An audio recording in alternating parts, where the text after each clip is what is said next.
양심으로 구원받을 수는 없어요. 왜냐면요,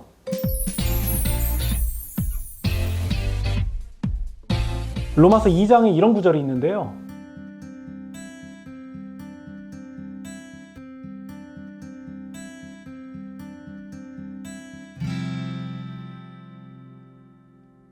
이 구절을 보고 그러면 양심으로도 구원받을 수 있는 건가? 이렇게 생각하시는 분들이 계십니다. 그런데 그 구절을 다시 한번 잘 읽어보세요. 양심은 하나님이 인간에게 어떤 법을 주셨다는 증거가 된다는 말씀이지, 양심으로 구원받을 수 있다는 말씀을 하고 있는 게 아니에요. 오히려 로마서의 논지는 죄인된 인간이 양심으로는 선한 율법에 이를 수 없다는 것을 말씀하고 있지 않나요?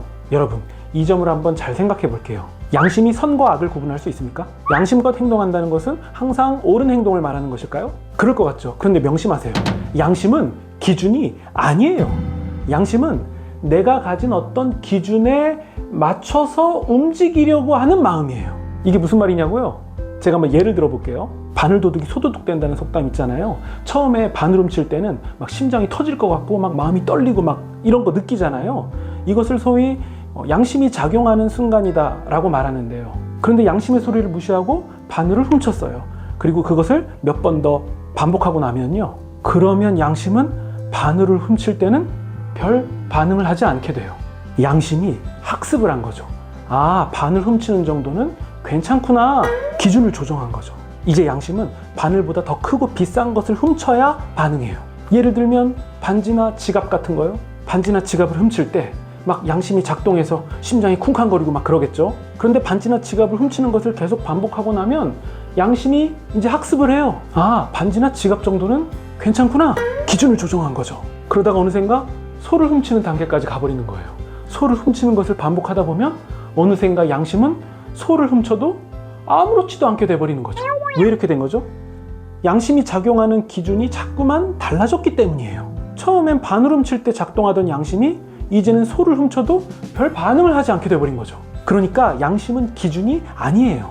양심은 어떤 기준에 작용하는 마음이에요. 그래서 양심은 선악을 분별하는 기준이 될 수가 없는 거예요. 어떤 사람은 바늘을 훔쳐도 막 불안하고, 어떤 사람은 소를 훔쳐도 떳떳하고.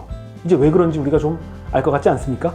우리가 흉악범들을 보면서 아니, 양심도 없나? 이렇게 말할 때가 있잖아요. 근데 엄밀히 말하면 양심은 있어요. 양심이 없는 게 아니라 양심에 작용하는 기준에 문제가 생긴 거죠.